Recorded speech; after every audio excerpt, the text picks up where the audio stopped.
Tudo bem com vocês? Hoje vai ser assim uma noite especial, porque o que nós podemos dizer assim de mais importante sobre esse capítulo é que é um convite ao trabalho, é uma exortação, né? É quase que uma convocação a agir, não reagir, mas agir. O trabalho é a força motriz que faz com que os mundos e os seres humanos, os espíritos evoluam, se desenvolvam. E é através do trabalho, no caso da divulgação da doutrina espírita, como a nossa amiga Wanda já colocou de início, não só da doutrina, mas principalmente do Evangelho de Jesus, que o capítulo 24 nos convida, nos chama. O título do capítulo é Não colocais a candeia embaixo do alqueire. Capítulo 24. A gente já está quase terminando esse estudo sequencial do Evangelho, né? E se trata de uma parábola, né? Jesus falava muito por parábolas. O que é uma parábola? É uma forma de poder explicar uma história para pessoas que têm uma capacidade de compreensão limitada, explicar essa história de um jeito simples, usando assim alegorias, situações comuns à época, coisas do dia a dia, que as pessoas se identifiquem e possam entender melhor. Então Jesus, ele pregou muito assim, por todas as cidades, né, e nas ruas, ou mesmo em cima de barcos, às vezes nas cidades litorâneas, sempre assim, dessa forma. As conversas dele eram sempre no sentido figurado, da metáfora, né? Essa alegoria que respeita também o período histórico que a pessoa vive, né? Qual é a cultura, os costumes, as crenças, né, as religiões, os modos de trabalho, a vida em sociedade. Então é assim que Jesus se comunicava. E esse ensinamento é um exemplo de parábola, né? Até se me permitem, eu vou lê-lo aqui, puxando dois textos, né? Porque os discípulos de Jesus, os evangelistas, assim, para quem tem o costume de ler a Bíblia, ou já teve curiosidade de pesquisar um pouco, a gente vai ver que eles às vezes repetem a mesma história, só que com palavras diferentes, né? Então aqui no caso da candeia, a gente tem assim, quando Mateus diz: nem os que acendem uma luzerna a metem debaixo do alqueire, mas colocam-na sobre o candeeiro, a fim de que ela dê luz a todos os que estão na casa. Antes até de continuar, acho que era bom assim explicar o que é o candeeiro e o que é o alqueire. Alguém sabe? Alguém arrisca? Talvez pela lógica. O que será que quer dizer isso, né? É você não pegar a luz que está no candeeiro e colocar no alqueire. É um tipo de um candelabro. Mais ou menos. Candelabro assim. Alto para iluminação. Sim, um lugar alto. Mas o candelabro ele era um suporte para vela. Já o candeeiro era a lâmpada, a mais sofisticada que existia na época. Lamparina, não é? Era um tipo de lamparina, que era assim, era um objeto feito de madeira que se colocava dentro óleo e um paviozinho, e aquilo então acendia e queimava essa lâmpada, né, essa lamparina, por horas e horas. E o alqueire? O alqueire já, por sua vez, era um objeto de... O que você falou? Medida de terra? É pior que é o único é o que eu conhecia também. Daí eu fui pesquisar e descobri que não é isso. Não é. O alqueire, gente, é um objeto feito de barro que tem um formato assim como de uma palma de uma mão, em que naquele tempo se usava para fazer uma medição de grãos. Então você colocava ali naquele espaço e sabia que ali tinha um alqueire, né, de trigo, por exemplo. E o que Jesus disse nessa alegoria?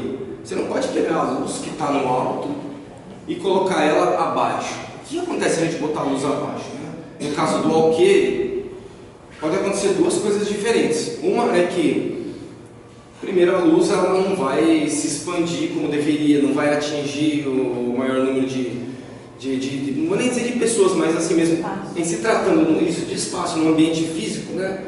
Imagina numa salinha fechada, porque a alegoria que Jesus usou foi essa, né?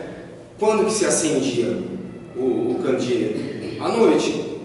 E assim, a gente não está acostumado com a escuridão total, né? A gente nem sabe o que é isso. A gente vive aqui em São Paulo em que a gente não consegue nem ver estrela no céu direito por causa da luminosidade, né? Então imagine naquela época assim, quando dava 6h30 da tarde, 7 horas, ficava escuro mesmo. Então se você coloca o candeeiro num lugar muito baixo, você só vai iluminar aquele pedacinho. Só que pior ainda, se você colocar o candeeiro por baixo do alqueire, você fecha ele e pode até acabar o ar, que é o que faz com que o fogo queime, né? A combustão do fogo é por causa do ar. Então, quer dizer, você pode até extinguir essa luz. E para nós fica esquisito, porque justamente não faz parte do nosso vocabulário a gente usar essas palavras, né? A gente já usa a lâmpada elétrica, mas naquele tempo de Jesus era o jeito mais simples de poder explicar. E então no Evangelho de Lucas se diz o seguinte, que primeiro livro de Mateus, né? Quando ele diz assim: ninguém, pois, acende uma luzerna e a cobre com alguma vasilha ou a põe debaixo da cama. Põe assim sobre um candeeiro, para que vejam a luz os que entram. Porque não há coisa encoberta que não haja de saber-se e fazer-se pública. Isso é muito interessante. Isso aqui é um ponto-chave para a gente entender esse capítulo. Palavras de Jesus. Não há nada que seja, hoje em dia não, naquela época, mas mesmo hoje, a gente pode até trazer para os dias atuais. Não há nada que hoje seja encoberto que futuramente ou no seu momento propício não vai se tornar público. Por isso que Jesus usava e abusava das parábolas com a população, porque eram pessoas que ainda, né, obviamente não tinham nunca nem ouvido falar de amor, de perdão. Então assim, tinha que fazer um trabalho de base com aquele povo. Sendo assim, o que a gente sabe que Jesus nos ensina é que a doutrina espírita sempre repete e coloca como condição assim, principal, imperativa para a nossa salvação, né, que é a evolução do espírito, né, é acabar com as nossas imperfeições e fazer florescer nossas virtudes. O que é o principal disso é humildade e caridade. Quanto a isso, a esses dois pontos, Jesus nunca escondeu a informação ou reservou para um outro momento ou para pessoas preparadas. Todo o povo daquela época recebeu ensinamento sobre isso, que é a base da nossa reforma íntima: humildade e caridade. Porque assim a gente vai lutar com o que é diametralmente oposto, com o que está na outra ponta, que corresponde exatamente, né? A falta de humildade, que é o orgulho, né? E a caridade, que a falta dela é um sinal de egoísmo, né? De pensar somente em si mesmo, não se preocupar com os problemas dos outros, não querer servir. Então, naquele tempo, apenas aos apóstolos era reservado o conhecimento de informações que hoje em dia o Espiritismo começa a trazer para a nossa humanidade à luz do conhecimento e divulgar. Então, por isso que se usa tanto parábolas, né? Então é bom a gente compreender isso daí. Os apóstolos, eles eram pessoas que, assim como nós, eram pessoas comuns, não foram escolhidas assim, vultos muito especiais entre o povo, sabe, gente que já se destacasse, mas sim pessoas que tivessem um coração aberto para querer aprender, para querer dar esse passo da reforma íntima, que é o que a gente busca fazer aqui agora, nesse momento, né, pessoal? E essas pessoas, através dos conhecimentos, através do trabalho, começaram a se desenvolver. E o trabalho que Jesus nos convoca aí é falar sobre o amor, falar sobre o perdão, falar sobre a necessidade da caridade como fonte de renovação das consciências, renovação material mesmo da vida, né, como um sopro, um novo alento para o espírito de todos nós, porque através da caridade a gente movimenta as forças da alma, né? É o ponto principal, assim. Allan Kardec deixou muito claro isso, né? Na verdade, os espíritos que passaram as comunicações codificadas por Allan Kardec, que fora da caridade não há salvação. Então esse trabalho que os apóstolos foram convidados naquela época, hoje em dia, nós também somos chamados a fazer alguma coisa. Nós aqui dentro de um centro espírita, existem várias frentes de trabalho, né? Que inclusive, né, qualquer um de vocês aí pode se interessar em qualquer momento, se encontrar um momento livre, vontade de trabalhar, de querer fazer alguma coisa, com certeza sempre precisa de gente para trabalhar, sempre, né, em todas as searas. Na divulgação do Evangelho, a gente pode perguntar assim primeiro, né, para quem? Para quem deve ser divulgado isso? No caso de Jesus, no que a gente encontra no capítulo, tem lá um item chamado assim, não ir aos gentios. A gente muitas vezes lê a Bíblia, né? E assim, eu não fui espírita essa minha encarnação toda, muito pelo contrário, né? Faz assim, menos de 10 anos que eu estou estudando a doutrina. Então, eu cresci numa igreja católica, né? Participando bastante do grupo dos jovens e fazendo todas as... como é que chama? Quando a gente é batizado e depois tem... Primeira comunhão. Os sacramentos. Cumprindo os sacramentos. Eu gostava. Só que eu não conseguia entender algumas coisas, né? Porque de repente não fica muito claro explicar. E é uma vantagem assim que o Espiritismo traz para o estudo, é tornar as coisas o mais claras possíveis. Então, eu pergunto para vocês sabem quem eram os gentios? Porque acho que talvez alguns de vocês também frequentaram ou frequentem ainda a igreja, leram a Bíblia, já ouviram falar nos gentios, né? Tudo bem, pessoal, nem se envergonhem, porque eu também nem sabia. Quer dizer, eu fiquei sabendo faz um tempo atrás, mas não quando eu estava ainda naquela época. Os gentios daquele período eram os pagãos, eram os não-judeus. Então você tinha, naquela sociedade, porque é interessante também, quem puder, tiver a oportunidade de encontrar um material que explique como era Jerusalém naquela época e as cercanias ali, vai conseguir entender bem assim aquilo que a gente estava falando a respeito da cultura e dos costumes, né? Isso facilita muito para entender, né, como e por que Jesus foi justamente para aquele lugar pregar ali, né? Então os gentios eram as pessoas que eles cultuavam diversos deuses diferentes, eram politeístas. Não vamos dizer que eram pessoas más, mas eram pessoas que ainda estavam um passo atrás dos judeus, porque eles, ao menos naquele momento, já tinham uma crença num Deus único, porque foi o que Moisés trouxe, né? Essa revelação através, né, de um fenômeno mediúnico, que foi quando ele recebeu as informações lá do Decálogo, né, que são os 10 mandamentos.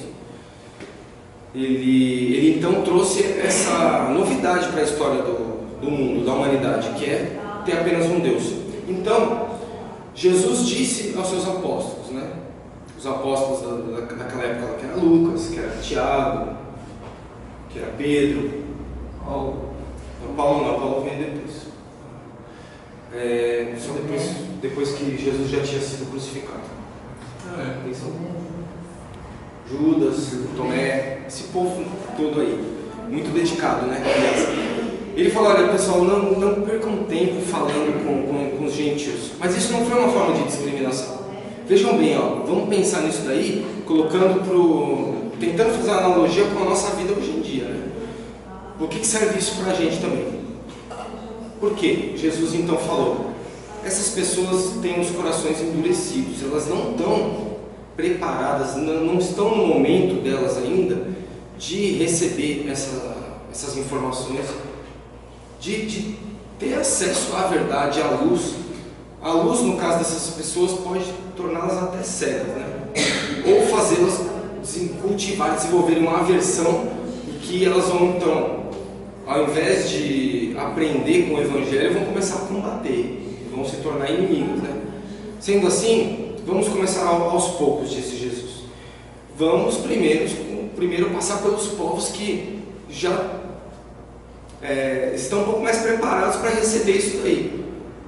Então, vamos começar com os judeus. E aí foi então que a peregrinação começou, né? E com muita luta, né? Muita resistência. Se a gente for ver a história de cada um dos apóstolos, eu não me lembro de nenhum que tenha se salvo ali de uma morte violenta. Todos eles acabaram se sacrificando, né? Pelo cristianismo. Hoje em dia, a gente pensa, né? Para quem eu vou falar sobre o Evangelho? Porque essa luz que Jesus nos convida a colocar num lugar alto e espalhar, essa claridade, ela é o seu Evangelho e a doutrina espírita. A doutrina espírita, ela veio, que não são a mesma coisa, né, gente? A doutrina espírita, ela veio para clarear o que Jesus ensinou. Veio trazer Jesus como o principal modelo de um espírito altamente evoluído que nos mostrou como poder chegar nessa evolução também. Claro que não da noite para o dia, mas qual é o caminho, a rota segura. E o Espiritismo veio para provar que existem espíritos, mostrar qual é a relação entre o mundo espiritual com o físico, né? O mundo invisível com o mundo material, visível, e essas interações, né? E é o Consolador prometido, a terceira revelação que Jesus mesmo prometeu.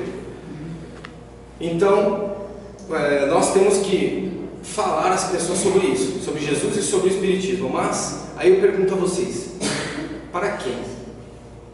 Existem algumas regrinhas que acho que a gente também tem que respeitar e ter bom senso também, né? Porque há momentos em que realmente não é adequado a gente ficar falando sobre o Espiritismo ou querendo pregar qualquer religião que seja, mas no caso do próprio Evangelho de Jesus, se corre esse risco de você chegar numa pessoa que não está passando por um momento assim, muito interessante na vida dela, ou está ocupada com alguma outra coisa, e você querer meio que fazer o chamado proselitismo, que é doutrinar a pessoa, querer convencê-la meio que na força, né, disso. Então, por exemplo, no trabalho, muitas vezes não é o lugar mais adequado para a gente sair falando sobre o Espiritismo. Só que também daí vem o jogo do cintura. A gente tem que ter sensibilidade para perceber. Porque o que a gente tem que perceber, o principal nisso será que a pessoa ela realmente está querendo isso? E a gente tem que tentar sentir as pistas. Às vezes numa conversa que a gente tem com alguém, a gente sente que ela está ali com alguma angústia muito grande, ou ela tem alguma dúvida, desencarnou algum parente, ou a pessoa está passando assim por alguma perda, mesmo que material, muito grande, ou ela está desanimada na vida. Se a gente tem sempre familiares e amigos que vêm reclamar assim, com a gente, né? A gente mesmo costuma fazer isso muitas vezes, apesar de no nosso treinamento, a gente também, no treinamento espírita, né? A gente começar a ter consciência de que a gente tem que viver sem reclamar e sem criticar. A gente tem que tentar viver sem reclamar e sem criticar as pessoas. Mas enfim, as pessoas chegam até nós com suas queixas, né? Nesse caso, no trabalho, eu acho assim que de uma forma assim cuidadosa, falando assim como um amigo, no momento em que você não tem alguma tarefa muito urgente para fazer, no momento de um cafezinho, se a pessoa de repente vem e dá essa abertura, tudo bem, a gente até pode fazer. Mas por exemplo, eu já trabalhei num lugar assim que tinha uma pessoa que todo dia ele ia lá com panfletos da religião dele e ficava distribuindo e ficava falando disso, e na hora do almoço não parava de falar isso, e quando tinha festa de fim de ano não falava disso também.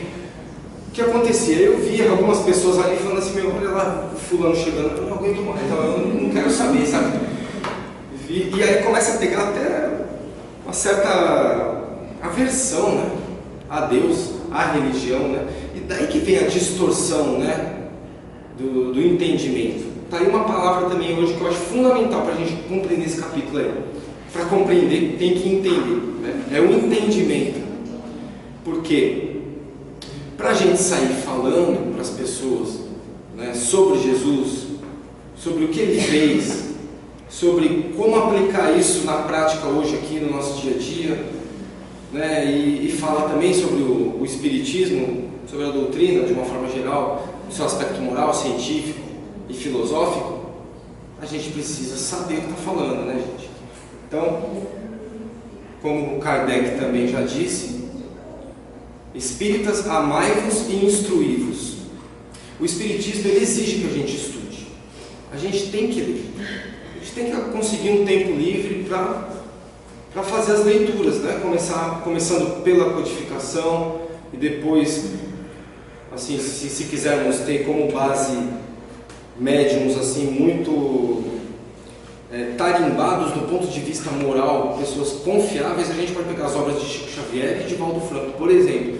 Só aí eu acho que não dá nem para ler numa encarnação tudo isso, porque só do Chico tem 400 e quantos? Mais 450. 450 livros, não é fácil você ler assim, né? Ler e estudar, né? Porque uma coisa é ler, outra é estudar.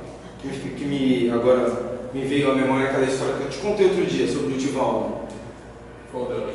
Aquela história quando Divaldo Franco, né, que vocês conhecem, que é um médium lá de Salvador, na Bahia, que tem um trabalho assim, humanitário maravilhoso lá, chamada Mansão do Caminho, que ele cuida lá, ele, uma equipe muito grande, né?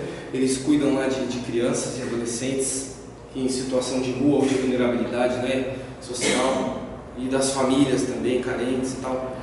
Ele, quando começou a ter contato com a doutrina espírita, ele era adolescente. Então, ele sentia, sabe, as manifestações assim, mediúnicas, sem saber o que era. Isso, assim, quando você ainda não tem conhecimento, essa educação assusta, né? Talvez alguns de vocês já tenham passado por algum fenômeno estranho para, assim, enquanto a gente não conhece, né, como funciona.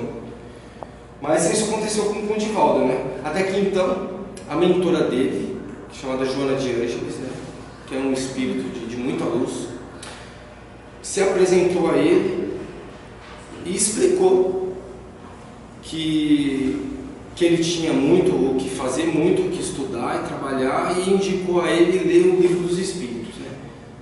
Daí ele pegou o livro, que é aquele que é tudo de perguntas e respostas, né? Que lá tem assim basicamente o resumo da doutrina completa. Ele leu aquilo assim, não sei se foi em 4 ou 5 dias, ele leu, e aí quando ele encontrou com a Joana de Ângeles de novo, ele falou assim: olha, pronto, né? Eu tenho uma novidade para te contar. Ela, assim, o que foi? Já li. Ah, você leu? Então agora estude. É o que ela disse para ele. Então, imagina, quantas vezes será que Divaldo Franco já leu o Livro dos Espíritos? Ler, de estudar, né? de anotar alguns trechos, de tentar encontrar alguma referência em outros livros. Eu sei que assim, faz muito também esse hábito da leitura, ele é cultivado muitas vezes, né? E de uma forma mais firme na nossa infância. Muitos de nós não tiveram oportunidade de ter essa intimidade assim, essa proximidade tanta com o livro. Só que isso não quer dizer que a gente também tem que passar depois o resto da nossa vida lendo pouco, né, gente? Ainda mais em tempos de internet também, que é tudo fragmentado, que a gente só lê manchetes de notícias, né? Tem estudos aí de áreas jornalísticas que mostram isso, que as pessoas, a maioria não lê as notícias completas, só lê a manchete, né? Então, assim, eu estou quase implorando para vocês, leiam, estudem, sabe? Quando possível, quando der. Quer ver uma dica super legal que o meu amigo William me ensinou, me passou? Para quem quer mexer no computador e não está muito afim de ler, você pode baixar os audiobooks e ficar ouvindo. Você pode baixar palestras. Até as nossas palestras aqui estão disponíveis na internet, não sei se vocês sabiam disso. E a gente fica assim, vendo. Eu gosto de fazer isso daí. Fico às vezes no meu quarto lá, ligo uma palestra e eu fico ouvindo. É gostoso, é uma forma de estudo, né? Agora, para eu não fugir muito do assunto, né? Eu tenho essa mania. Só para complementar uma coisa, que você falou, teve uma coisa que você falou que é o não reclamar, né? E você veio com a história do Divaldo, e eu me lembrei aqui da história do Raul Teixeira, que é um outro médium também muito considerado, né? Também, inclusive, ele teve um AVC, então agora se recuperando. Teve um AVC há alguns anos. Ele não está